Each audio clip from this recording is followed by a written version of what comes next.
بسم اللہ الرحمن الرحیم۔ السلام علیکم ناظرین کرام، سیریز فرام آدم ٹو محمد صلی اللہ علیہ وآلہ وسلم کی ایپیسوڈ 69 میں خوش آمدید کہتے ہیں، اور بقیہ کا آغاز وہیں سے کرتے ہیں جس میں پچھلے ایپیسوڈ کو چھوڑا گیا تھا۔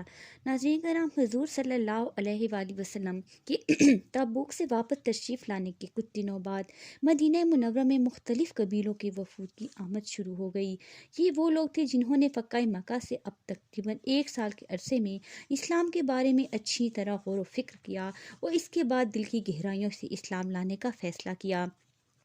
ان وفود کی آمد سے اسلام کی دعوت بہت کم وقت میں دور دور تک پھیل گئی۔ نبی پاک صلی اللہ علیہ وآلہ وسلم کا وفود کا احترام کرتے، مختلف قبائل کی خوبیوں کا لحاظ اور ان کے فضائل و مناقب کا اظہار فرماتے، جن سے ان کی اور حوصلہ افزائی ہوتی تھی۔ فتح مکہ اور غزوہ حنین کے بعد رسول پاک صلی اللہ علیہ وآلہ وسلم نے طائف کا محاصرہ کیا، مگر شہر والوں کی تیر اندازی سے پریشان ہو کر صحابہ نے عرض کیا تھا، یا رسول اللہ، بنو ثقیف کے لیے بددعا فرمائیے کہ ان کی تیر اندازی سے ہمیں جلا ڈالا ہے۔ مگر رحمت عالم نے دعا فرمائی، یا اللہ، ثقیف کو ہدایت عطا فرما۔ یہ دعا قبول ہوئی اور غزوہ تبوک کے بعد سب سے پہلے طائف کا وفد آ کر مشرف با اسلام ہوا۔ رسول پاک صلی اللہ علیہ وآلہ وسلم نے عثمان بن ابی لہاب العاص رضی اللہ عنہ کو ان کا امیر مقرر کیا، جو نوجوان تھے مگر علم و فہم میں بہت نمایاں تھے۔ طائف کا مشہور بت لات پورے عرب میں پوجا جاتا تھا۔ رسول پاک صلی اللہ علیہ وآلہ وسلم نے ابو سفیان بن حرب اور مغیرہ بن شعبہ رضی اللہ تعالیٰ عنہ کو بھیج کر یہ بش پاش کر دیا۔ بنو تمیم کے لوگ حاضر ہو کر مشرف با اسلام ہوئے۔ رسول پاک صلی اللہ علیہ وآلہ وسلم نے ان کی تعریف فرماتے ہوئے کہا، میری امت کے یہ لوگ دجال کے خلاف سب سے سخت ہوں گے۔ حضرت عائشہ صدیقہ رضی اللہ تعالیٰ عنہ کے بعد بنو تمیم کی ایک باندی تھی۔ آپ صلی اللہ علیہ وآلہ وسلم نے حکم دیا کہ اسے آزاد کر دو، یہ نسل اسماعیل سے ہے۔ بنو تمیم کی طرف سے زکوٰۃ پیش کی گئی تو فرمایا، یہ میری قوم کی زکوٰۃ ہے۔ بنو تمیم کے دفد اسوا بن ناجیہ بھی تھے۔ انہوں نے دین کے احکام اور قرآن مجید کی تعلیم حاصل کرنے کے لیے بعد عرض کیا، اللہ کے رسول، اسلام لانے سے پہلے میں نے جو نیکیاں کی ہیں ان کا اجر ملے گا؟ رسول پاک صلی اللہ علیہ وآلہ وسلم نے پوچھا، تم نے کیا عمل کیا؟ اسوا بن ناجیہ رضی اللہ تعالیٰ عنہ نے عرض کیا، زمانہ جاہلیت میں میری 10 ماہ کی حاملہ 2 اونٹیاں گم گئیں۔ میں ایک اونٹ پر سوار ہو کر اس کی تلاشی میں نکلا کہ کھلے صحرا میں ایک مکان دکھائی دیا جس کے باہر ایک بوڑھا کھڑا تھا۔ میں نے اس سے اپنی اونٹیوں کا پوچھا تو اس نے کہا، وہ ہمیں ملی ہیں اور انہوں نے بچے دیے ہیں۔ اس دوران گھر سے کسی عورت کی آواز آئی، والدت ہو گئی۔ بوڑھے نے صدا لگائی، اگر لڑکا ہے تو قوم اس میں حصہ دار ہے، لڑکی ہے تو اسے دفن کر دیں گے۔ عورت نے کہا، لڑکی ہوئی ہے۔ میں نے بوڑھے سے پوچھا، یہ کس کی لڑکی ہے؟ اس نے کہا، میری بیٹی ہے۔ میں نے کہا، میں اسے خریدنا چاہتا ہوں۔ بوڑھے نے کہا، کیا قیمت دو گے؟ میں نے کہا، وہ دونوں اونٹیاں اور ان کے بچے۔ بوڑھے نے کہا، اپنا یہ اونٹ بھی دے دو۔ میں نے کہا، ٹھیک ہے، مگر تمہارا ایک آدمی میرے ساتھ جائے، میں گھر پہنچ کر یہ اونٹ اس کے ساتھ بھیج دوں گا۔ بوڑھا مان گیا۔ میں نے گھر پہنچ کر وہ اونٹ بھی بھیج دیا۔ اسی رات میں سوچنے لگا کہ اس طرح بچیوں کی جان بچانا تو ایسی نیکی ہے جو عربوں میں اس سے پہلے کسی نے نہیں کی۔ بس جب اسلام کا ظہور ہوا تب تک میں نے 320 بچیوں کی جانیں بچا چکا ہوں۔ ہر ایک کے بدلے میں نے 10 ماہ کی حاملہ 2 اونٹیاں اور 1 اونٹ دیا، تو کیا اس عمل کا اجر ملے گا؟ رسول پاک صلی اللہ علیہ وآلہ وسلم نے فرمایا، یہ نیکی کا ایک باب ہے جس کا اجر تمہیں ملے گا، کیونکہ اللہ تمہیں اسلام سے نواز چکا ہے۔ رسول پاک صلی اللہ علیہ وآلہ وسلم اسی سال حضرت علی عرب کے مشہور سخی حاتم طائی کے پاس قبیلے بنو طے کے علاقے میں جہاد کے لیے گئے۔ یہ لوگ رقوسی فرقے کے نصرانی تھے جس کے بعض عقائد صابیوں سے ملتے جلتے تھے۔ یہ فلس نامی ایک بت کو پوجتے تھے۔ حضرت علی نے توڑ دیا اور مقامی لوگوں میں سے بہت سو کو قیدی بنا کر مدینہ منورہ لے آئے۔ ان میں حاتم طائی کی بیٹی صفانہ بھی تھی۔ نبی پاک صلی اللہ علیہ وآلہ وسلم نے انہیں لباس، سواری، سفر کے اخراجات دے کر بڑی عزت و احترام السلام سے آزاد کر دیا۔ وہ واپس اپنے علاقے آئیں تو اپنے بھائی عدی بن حاتم سے ملی جو حضرت علی کے حملے کے وقت فرار ہو گئے تھے۔ جب انہوں نے اپنی بہن کی زبانی حضور پاک صلی اللہ علیہ وآلہ وسلم کی بلند اخلاق کی گواہی سنی تو سیدھے منورہ آ گئے۔ نبی پاک صلی اللہ علیہ وآلہ وسلم پر ان کی پہلی نظر اس وقت پڑی جب آپ مدینہ ایک کی گلی میں کھڑے کسی بڑھیا کی درخواست سن رہے تھے۔ بڑھیا بہت دیر تک اپنا مدعا بیان کرتی رہی اور رسول پاک صلی اللہ علیہ وآلہ وسلم سنتے رہے۔ عدی بن حاتم نے یہ دیکھ کر دل میں کہا یہ شخص محض بادشاہ نہیں۔ جب حضور پاک صلی اللہ علیہ وآلہ وسلم کی خدمت میں پہنچے تو شور ہوا، عدی بن حاتم آ گئے۔ آپ نے انہیں دیکھ کر فرمایا عدی اسلام لے آؤ سلامت رہو گے۔ یہ بولے میں تو پہلے ہی ایک دین کا پیروکار ہوں۔ آپ نے فرمایا میں تمہارے دین کو تم سے زیادہ جانتا ہوں۔ یہ حیران ہو کر وہ بولے وہ کیسے؟ فرمایا کہ تم رقوسی فرقے کے ہو۔ بولے جی ہاں۔ آپ نے فرمایا کیا تم قوم سے چوتھائی مال وصول نہیں کرتے؟ بولے جی ہاں۔ آپ نے فرمایا مگر یہ تمہارے دین میں جائز تو نہیں؟ بولے جی ہاں۔ آپ نے فرمایا عدی تم کیوں فرار ہوئے تھے؟ کیا اس لیے کہ لا الہ الا اللہ نہ کہنا پڑے؟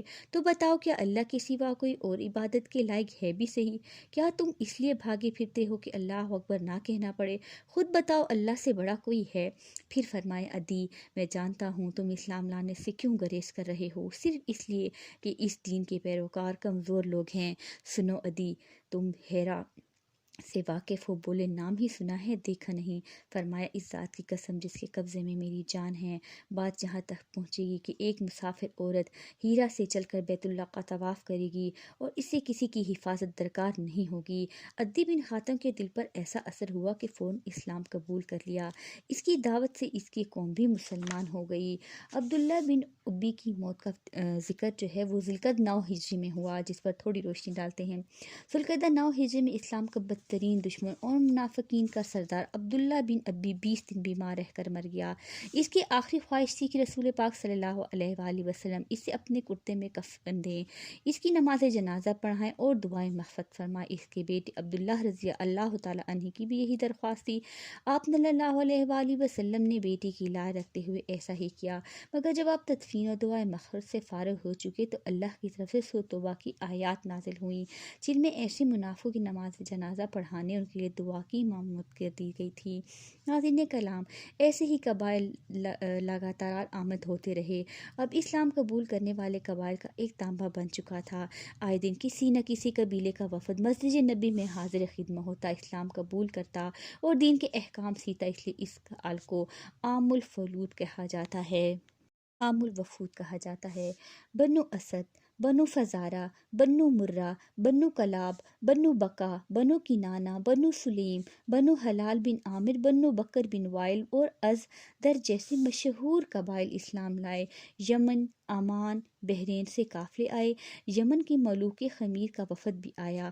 وائل بن حجر، حجرین بن عبداللہ، شعیب بن قیس اور تمیم داری رضی اللہ تعالیٰ عنہ جیسے شرفائے عرب نے انہیں ایام میں اسلام قبول کیا۔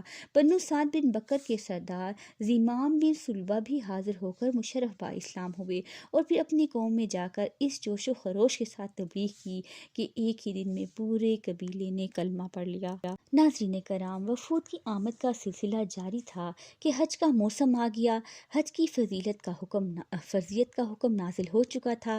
چنانچہ نبی پاک صلی اللہ علیہ وآلہ وسلم نے ذوالحج سن 9 ہجری میں حضرت ابوبکر صدیق رضی اللہ تعالیٰ عنہ کو امیر بنا کر 300 حاجیوں کا قافلہ مکہ روانہ فرمایا۔ صحابہ کی اکثریت حج میں شریک نہ ہوئی کیونکہ رسول پاک صلی اللہ علیہ وآلہ وسلم تشریف نہیں لے جا رہے تھے۔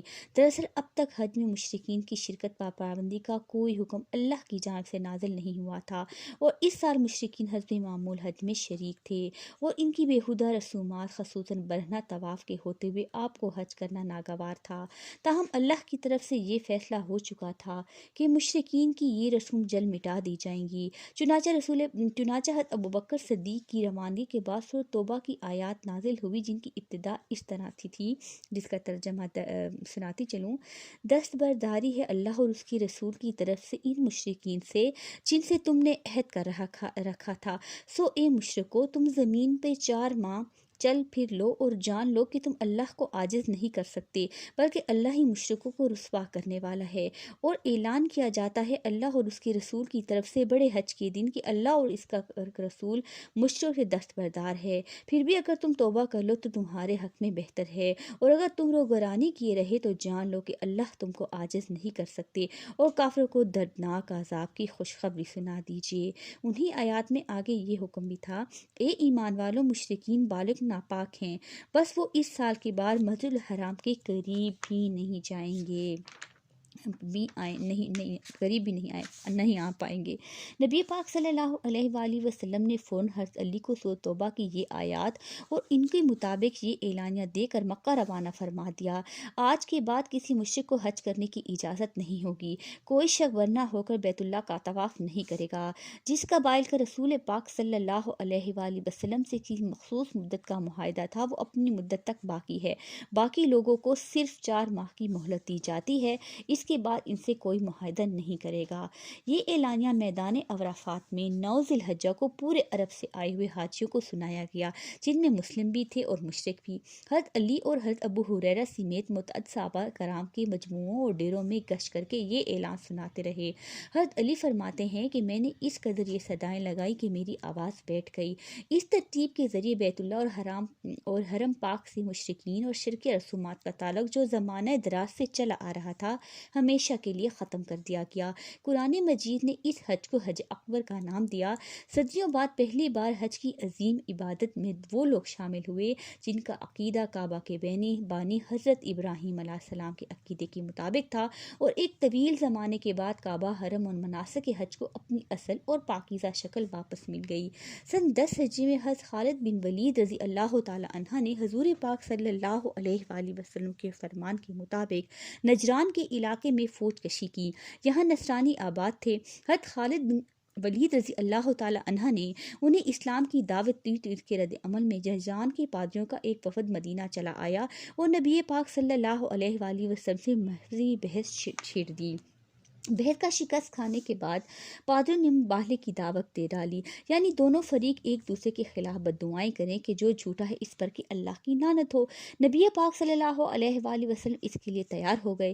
اہل بیت میں سے تمام امہات المومنین تو اس مباہلے میں شامل تھیں ہی، مگر آپ نے مزید اہتمام کے لیے اپنی اولاد کو بھی بلا لیا، چونکہ اس وقت تک آپ کی بیٹیاں حضرت زینب، حضرت رقیہ اور حضرت ام کلثوم وفات پا چکی تھیں، اس لیے صرف فاطمہ رضی اللہ تعالی عنہا تشریف لا سکی، اور حضرت علی داماد ہونے کے ناطے آپ کے بیٹوں کی مان تھے، وہ بھی ان کے ساتھ حضور پاک صلی اللہ علیہ وآلہ وسلم کے دونوں نواسے بھی آ گئے۔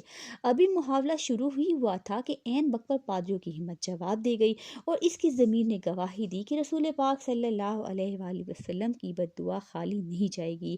انہوں نے آپس میں کہا، اگر یہ واقعی پیغمبر ہیں تو نہ ہی ہم کو کبھی کوئی فلاح نصیب ہوگی نہ ہماری نسلوں کو۔ انہوں نے اسلامی ریاست کے ماتحت رہنے کا ارادہ ظاہر کیا اور درخواست کی کہ ہمارا نظام سنبھالنے کے لیے کوئی امانت دار انسان ہمارے ساتھ بھیج دیں۔ رسول پاک صلی اللہ علیہ وآلہ وسلم نے حضرت عبیدہ بن الجرح رضی اللہ تعالی عنہ کو ان کے ساتھ روانہ فرما دیا۔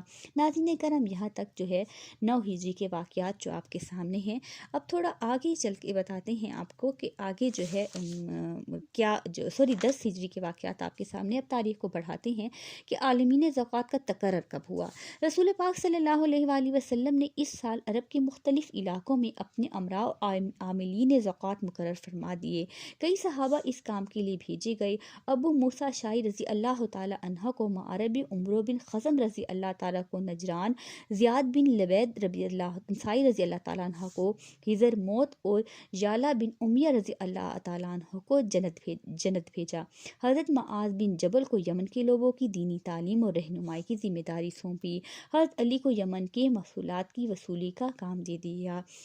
اسلام قبول کرنے والے بھی اس سال بنو زبید کا وفد حاضر ہوا، جس میں امیر عمرو بن مدی کرب تھے۔ الشعث بن قیس نے بنو قداتا کے 60 سواریوں کے ساتھ آ کر اسلام قبول کیا۔ محارب بنو عبس اور دیگر وفود بھی آئے اور ایمان کی دولت سے مالا مال ہوئے۔ کچھ بس قسمت اور بدبخت ایسے بھی تھے جو جواب بھی محروم رہے۔ یمامہ سے مسلمہ بنو حنیفہ کا وفد لے آیا اور رسول پاک صلی اللہ علیہ وآلہ وسلم سے ملا، مگر اس کا دل سرکشی اور تکبر سے بھرا ہوا تھا۔ اس میں ایمان نہ اتر سکا۔ اس نے پیشکش کی کہ ہم آپ کی نبوت کی مخالفت نہیں کریں گے بشرطیہ آپ اپنے بعد نبوت ہمارے نام کر دیں۔ رسول پاک صلی اللہ علیہ وآلہ وسلم کے دست مبارک میں اس وقت ایک چھڑی تھی۔ اس بے ہدہ مطالبے پر آپ نے غضبناک ہو کر فرمایا، اگر تم مجھ سے یہ چھڑی بھی مانگتے گا تو میں تجھے نہیں دوں گا۔ پھر دربار رسالہ کے خطیب ثابت بن قیس رضی اللہ تعالیٰ عنہ کو حکم ہوا کہ اس بدبخت مفصل کو منہ توڑ جواب دیں۔ انہوں دنوں رسول پاک صلی اللہ علیہ وآلہ وسلم نے خواب میں دیکھا کہ آپ صلی اللہ علیہ وآلہ وسلم کے دونوں ہاتھوں میں 2 سونے کے کنگن ہیں جو آپ کو ناگوار گزر رہے ہیں۔ آپ نے انہیں پھونک مار دی تو وہ غائب ہو گئے۔ رسول پاک صلی اللہ علیہ وآلہ وسلم نے اس کی یہ تعبیر لی کہ 2 چھوٹے مدی نبوت ظاہر ہوں گے۔ ایسا ہی ہوا۔ ان میں سے ایک اسود انسی تھا جس نے اسی سال یمن میں نبوت کا دعویٰ کیا۔ بہت سے لوگ اس کے جنگل میں پھنس گئے۔ اس میں مجوسی پیش تھے۔ دوسرا جو تھا مسلمہ قذاب تھا جو آپ کے 2 ٹوک جواب سے مایوس ہو کر واپس گیا، اور کچھ مدت بعد اس نے بھی یمامہ میں نبوت کر کے 1000 لوگوں کو گمراہ کر دیا، جن میں اکثریت اسی قبیلے بنی حنیفہ کے لوگ تھے۔ ماہر بن طفیل بھی جو بنی عامر کے وفد میں شامل تھا، نہ صرف اسلام لانے سے گریزہ رہا بلکہ رسول پاک صلی اللہ علیہ وآلہ وسلم کو دھمکی دے کر گیا کہ میں گھڑ سواریوں اور پیادوں کو لے کر مدینہ پر چڑھائی کر دوں گا۔ رسول پاک صلی اللہ علیہ وآلہ وسلم نے دعا کی، یا اللہ بنو عامر کو ہدایت نصیب فرما، مسلمانوں کو عامر بن طفیل سے نجات دلا دے۔ عامر بن طفیل فوراً اپنی گستاخی کی سزا مل گئی۔ وہ مدینہ سے واپس جا رہا تھا کہ راستے میں اسے طاعون کی ایسی بڑی گلٹھی نکل آئی جسے اونٹ کو نکلتی ہے۔ اسے مجبوراً راستے میں بنو سلول کی کسی عورت کے گھر میں ٹھہرنا پڑا۔ عرب کا حکمران بننے کے خواب دیکھنے والا یہ بدبخت حسرت اور تکلیف کے مارے چیختا رہا۔ اونٹ جیسی گلٹی، سلو کی عورت کا گھر۔ آخر اپنے وطن میں موت کی تمنا کے لیے وہ گھوڑے پر سوار ہو کر نکلا، مگر جلد ہی گھوڑے کی زین پر اس کا دم ہی نکل گیا۔ ناظرین کرام، اب آپ کو بتاتے ہیں یہاں تک کی تاریخ جو 10 ہجری تک تھی۔ اب ناظرین کرام، ہجرت کا 10واں سال بھی اپنے ختم ہونے والا تھا۔ اب تاریخ کی روشنی میں آپ کو بتاتے ہیں کہ ہجری کے ساتھ کہتے ہیں نبوت کا سال، یعنی نبوت کا 10 سال، ہجری کا 10واں سال جو ہے اس پہ روشنی ڈالتے ہیں جو ختم ہونے والا ہے۔ اسلام صحرائے عرب کے ہر گوشے کو محیط ہو کر فارس اور روم کی سرحدوں پر جا پہنچا تھا۔ قرآن مجید کی آیات رسول پاک صلی اللہ علیہ وآلہ وسلم کی ارشادات کے ذریعے اللہ کے آخری دین کی تکمیل ہو چکی تھی۔ دین کے ایک ایک پہلو کو رسول پاک صلی اللہ علیہ وآلہ وسلم نے نہ صرف اپنے قوم بلکہ عمل سے بھی واضح کر دیا تھا۔ تاہم ایک فریضے کی ادائیگی باقی تھی، وہ تھا فریضہ حج، جو مسلمانوں کی اجتماعیت اور وحدت امت کا مظہر تھا۔ فتح مکہ کے 3 ماہ بعد عطا بن اسید رضی اللہ تعالی عنہ کی امارت میں پہلا حج ہوا تھا، جبکہ اس کے 1 سال بعد حضرت ابوبکر صدیق کی امارت میں دوسرا حج ادا کیا گیا۔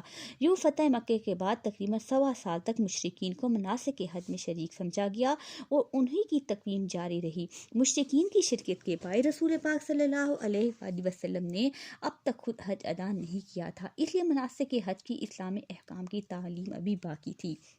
تاہم اب مشرکین کا حرم میں داخلہ ممنوع ہو چکا تھا، جیسے کہ پہلے بتا چکا گیا ہے۔ انہی دئی مہلت بھی گزر چکی تھی، چنانچہ اس آخری فریضے کو ادا کرنے کے لیے رسول پاک صلی اللہ علیہ وآلہ وسلم نے ذوالقعدہ سن 10 ہجری میں حج کی تیاری فرما لی، تاکہ اس فریضے کی ادائیگی کے ساتھ ساتھ لوگوں کو مناسک حج بھی سکھائے جائیں۔ حکومت الہیہ کے قیام کا ببانگی دہل اعلان ہوا، تمام کفریہ رسمیں ختم ہوئیں، تمام غلام، عورتوں اور پسماندہ طبقات کے حقوق کی تعلیم عام ہو۔ صدیوں بعد یہ پہلا حج تھا جو صحیح فطری اوقات میں ادا کیا جا رہا تھا۔ رحمت عالم نے حج کا ارادہ ظاہر کیا تو ہر طرف ہلچل مچ گئی، اور اس مبارک سفر میں آپ کے ساتھ یہ سعادت حاصل کرنے کے لیے مسلمان روانہ ہونے پڑے۔ 24 ذی القعدہ بروز جمعہ کو رسول پاک صلی اللہ علیہ وآلہ وسلم نے صحابہ کرام کے مجمع میں سفر حج اور مناسک حج سے متعلق تفصیلی ہدایات دیں۔ اگلے دن رحمت عالم نے مدینہ سے کچھ دور ذوالحلیفہ کے مقام سے حج کا احرام باندھا، اور ذی القعدہ کو ایک بہت بڑے قافلے کے ساتھ لبیک اللہم لبیک کی صدا بلند کرتے ہوئے مکہ معظمہ کی طرف روانہ ہوئے۔ رفاع کی تعداد 40,000 کے لگ بھگ تھی۔ تمام امہات المومنین بھی آپ کے ہم رکاب تھیں۔ یہ سفر نہ صرف ایک عظیم عبادت کی ادائیگی کے لیے تھا بلکہ یہ امت کو مناسک حج کی علمی تربیت دینے کا بھی ذریعہ تھا۔ اس سے ان بے شمار مسلمانوں کو رسول پاک صلی اللہ علیہ وآلہ وسلم کی زیارت اور رفاقت کا موقع بھی مل رہا تھا، جنہوں نے قریبی دنوں میں دین اسلام قبول کیا تھا مگر آپ کے دیدار سے محروم تھے۔ 8 دن کے سفر کے بعد 4 ذی الحجہ کو رسول پاک صلی اللہ علیہ وآلہ وسلم مکہ مکرمہ میں داخل ہوئے۔ بیت اللہ پر نگاہ پڑی تو دعا فرمائی، اے اللہ اپنی اس گھر کی عزت، عظمت، بزرگی اور توقیر میں اضافہ فرما۔ رحمت عالم صلی اللہ علیہ وآلہ وسلم نے حجر اسود کے استلام کے بعد طواف شروع کیا۔ اس کے بعد سعی کے لیے صفا پہاڑی پر تشریف لے گئے اور دعا فرمائی، اے اللہ کے سوا کوئی معبود نہیں، وہ اکیلا ہے، اس کا کوئی شریک نہیں، اس کی بادشاہت ہے اور اسی کے لیے ہر تعریف ہے، وہ ہر چیز پر قدرت رکھتا ہے، اللہ کے سوا کوئی معبود نہیں، وہ اکیلا ہے، اس نے اپنا وعدہ پورا کیا، اپنے بندے کی مدد فرمائی اور تمام لشکر کو تنہا شکست دی۔ اس کے بعد آن حضرت صلی اللہ علیہ وآلہ وسلم نے سعی کا عمل کر کے عمرہ پورا فرمایا۔ جمعہ 9 ذی الحجہ کو رسول پاک صلی اللہ علیہ وآلہ وسلم نے حج کا رکن عظیم وقوف عرفہ ادا فرمایا اور اس دوران میدان عرفات میں لگ بھگ 1,00,000 صحابہ کرام کے عظیم مجمع کے سامنے ایک تاریخی خطبہ دیا گیا، جس میں باہمی معاملات، اخلاق حسنہ، حقوق العباد اور سیاست اسلامی کے حوالے سے امت مسلمہ کے لیے نہایت اہم نصیحتیں تھیں۔ یہ اللہ تعالیٰ کے آخری رسول اور کائنات کے سب سے برگزیدہ رہنما کی طرف سے انسانوں کے لیے وصیت نامہ تھا، جس کے ہر فقرے میں دنیا و آخرت کی کامیابی کے اصول سموئے ہوئے تھے۔ یہ ناظرین مشہور خطبہ، یادگار خطبہ، تاریخی خطبہ خطبۃ الوداع کے نام سے مشہور ہے اور یاد کیا جاتا ہے، جو آپ کو بتاتی ہوں۔ اے لوگو، میری باتیں غور سے سنو، شاید اس کے بعد تم سے اس طرح ملاقات نہ ہو۔ لوگو، تمہاری جانیں، تمہارا مال، تمہاری عزتیں ایک دوسرے کے لیے اسی طرح قابل احترام ہیں جیسے یہ دن اور یہ مہینہ محترم ہیں۔ تم عنقریب اپنے رب کے سامنے پیش ہوگے اور وہ تم سے تمہارے اعمال کی بابت پوچھ گچھ کرے گا۔ لوگو، شیطان اس بات سے تو مایوس ہو گیا ہے کہ تمہاری سرزمین میں کبھی اس کی عبادت کی جائے گی، مگر وہ اس پر بھی مطمئن ہے کہ تم چھوٹی چھوٹی چیزوں میں اس کی پیروی کرتے رہو۔ بس اپنے دین کے معاملات میں شیطان کی پیروی سے بچو۔ میں تمہارے درمیان 2 چیزیں چھوڑے جا رہا ہوں، اگر تم انہیں مضبوطی سے تھامو گے تو گمراہ نہیں ہوگے۔ یہ ایک اللہ کی کتاب قرآن مجید اور دوسری میری سنت۔ لوگو، تمہاری عورتوں کا تم پر حق ہے، اس سے اچھا سلوک کیا کرو، بے شک وہ تمہارے ماتحت ہیں، تم نے انہیں اللہ کے نام اپنے لیے حلال کیا ہوا ہے۔ لوگو، یاد رکھو، ہر مسلمان دوسرے مسلمان کا بھائی ہے اور تمام مسلمان آپس میں بھائی بھائی ہیں۔ کسی کے لیے جائز نہیں کہ وہ اپنے بھائی کے مال میں سے کوئی چیز اس کی مرضی کے بغیر لے لے۔ لوگوں کو اتحاد، یکجہتی اور اپنے سربراہ کی اطاعت کی تلقین کرتے ہوئے رسول پاک صلی اللہ علیہ وآلہ وسلم نے بڑی تاکید کے ساتھ فرمایا، اگر کسی نٹکتے سیاہ رنگ غلام کو بھی تمہارا حاکم مقرر کر دیا جائے تو تمہیں کتاب اللہ اور سنت کے مطابق لے کر چلے تو تم اس کی بات سننے اور مانتے رہنا۔ رسول پاک صلی اللہ علیہ وآلہ وسلم نے عقیدے کو خالص رکھنے اور گناہوں سے پرہیز کرنے پر زور دیتے ہوئے ارشاد فرمایا، اللہ کے ساتھ کسی کو شریک نہ کرنا، انسانی جان کو جسے اللہ نے محترم بنایا ہے ہرگز قتل نہ کرنا سوائے ایسے موقع جہاں شریعت نے جان لینے کا حق دیا ہو، زنا مت کرنا، چوری نہ کرنا۔ حضرت صلی اللہ علیہ وآلہ وسلم نے امت کو انتشار اور خانہ جنگی کے خطرات سے خبردار کرتے ہوئے ارشاد فرمایا، دیکھو کہیں میرے بعد گمراہ مت ہو جانا کہ ایک دوسرے کی گردنیں مارنے لگو۔ خطبے کے اہتمام پر خاتم النبیین صلی اللہ علیہ وآلہ وسلم نے حاضرین کو تاکید کرتے ہوئے فرمایا، جو موجود ہے وہ ان لوگوں تک یہ باتیں پہنچا دے جو یہاں نہیں۔ بعض اوقات خود سننے والے کی یہ نسبت وہ شخص بات کو زیادہ محفوظ رکھتا ہے جسے بات کسی ذریعے سے پہنچائی گئی ہو۔ اپنی بات مکمل کر کے نبی پاک صلی اللہ علیہ وآلہ وسلم نے پوری امت کی اس نمائندہ اجتماع سے دریافت فرمایا، تم سے قیامت کے دن میرے بارے میں سوال کیا جائے گا، بتاؤ تم کیا اس کا جواب دو گے؟ بجمے نے بیک وقت جواب دیا، ہم زبان ہو کر ہم گواہی دیں گے کہ آپ نے رب کا پیغام پہنچا دیا، اپنا فرض پورا کر دیا اور ہماری خیر خواہی کا حق ادا فرما دیا۔ رسول پاک صلی اللہ علیہ وآلہ وسلم نے اپنی انگشت مبارک آسمان کی طرف بلند کی اور عرض کیا، اے اللہ تو گواہ رہنا۔ اس کے بعد آپ نے ظہر و عصر کی نمازیں ایک ساتھ ادا فرمائی، قبلہ رخ ہو کر سورج غروب ہونے تک کھڑے کھڑے بڑی غریب آزاری کے ساتھ دعا کرتے رہے۔ نبی پاک صلی اللہ علیہ وآلہ وسلم فرما رہے تھے، اے اللہ میں ایک مصیبت زدہ فقیر فریاد اور پناہ گیز گھبرایا ہوا خوف زدہ اپنے گناہوں کا اعتراف کر رہا ہوں۔ میں تجھ سے ایک مسکین کی طرح، ایک مجرم اور بے حیثیت شخص کی طرح مانگ رہا ہوں۔ ایک ایسے خوف زدہ ہراسہ بندے کی مان دعا کرتا ہوں جس کی گردن تیرے آگے جھک چکی، جس کے آنسو تیرے سامنے بہہ پڑے، جس کا جسم تیرے آگے مسخر ہو چکا، جو تیرے دربار میں ناک رگڑ رہا ہے۔ اے اللہ، اے میرے رب، مجھے اپنی فریاد میں محروم نہ بنانا، میرے حق میں شفیق اور مہربان ہو جا، اے بہترین سوال کیے جانے والے، سب سے بڑھ کر عطا کرنے والے۔ اس دوران قرآن مجید کی آخری آیت نازل ہوئی جس میں شریعت کی تکمیل کی خوشخبری کے ساتھ قیامت تک اللہ کے نزدیک صرف اسلام کے پسندیدہ دین ہونے کے فیصلے پر مہر توثیق ثبت کر دی گئی۔ ارشاد ہوا، آج کے دن میں نے تمہارے لیے شریعت کامل کر دیا ہے، شریعت کو کامل کر دیا اور اپنی نعمت تم پر تمام کر دی اور اسلام تمہارے لیے دین کے طور پر پسند کر لیا۔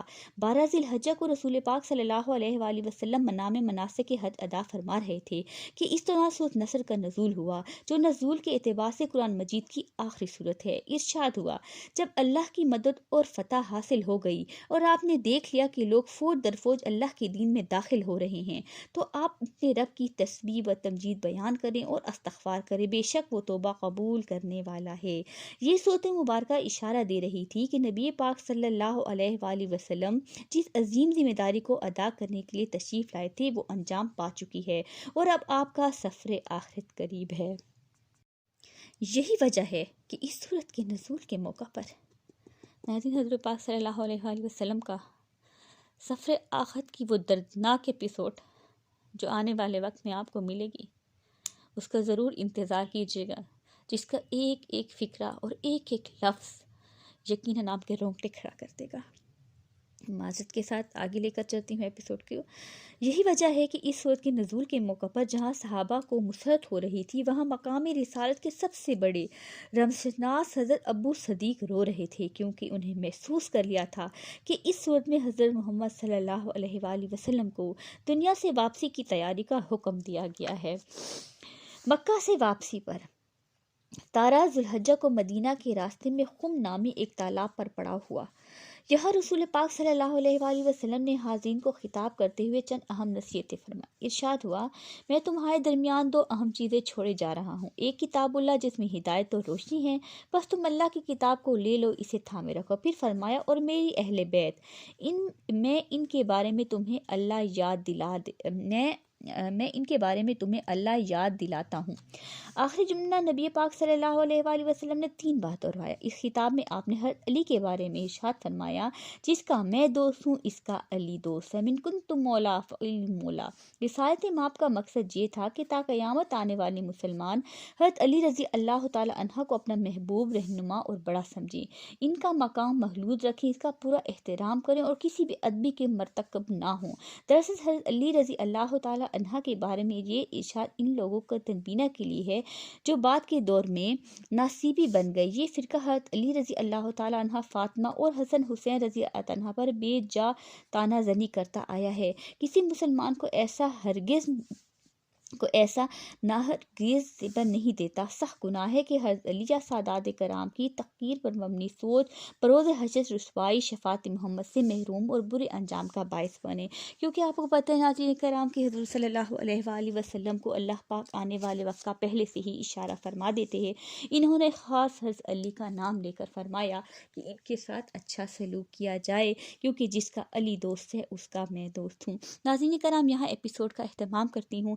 چینل کو لائک شیئر اور سبسکرائب کرنا مت بھولیے گا، اور اس تاریخی سفر میں ہمارے ساتھ جڑ جائیے گا۔ نیکسٹ ایپیسوڈ میں انتظار کیجیے گا، جو سفر آخرت کا ہے، جس کا ایک ایک لفظ یقیناً آسماں کا ڈھیر اور دل کو بڑا ہی مضبوط پڑھ کر میں سنانا بھی چاہوں گی اور آپ سننا بھی چاہیں گے۔ اللہ نگہبان۔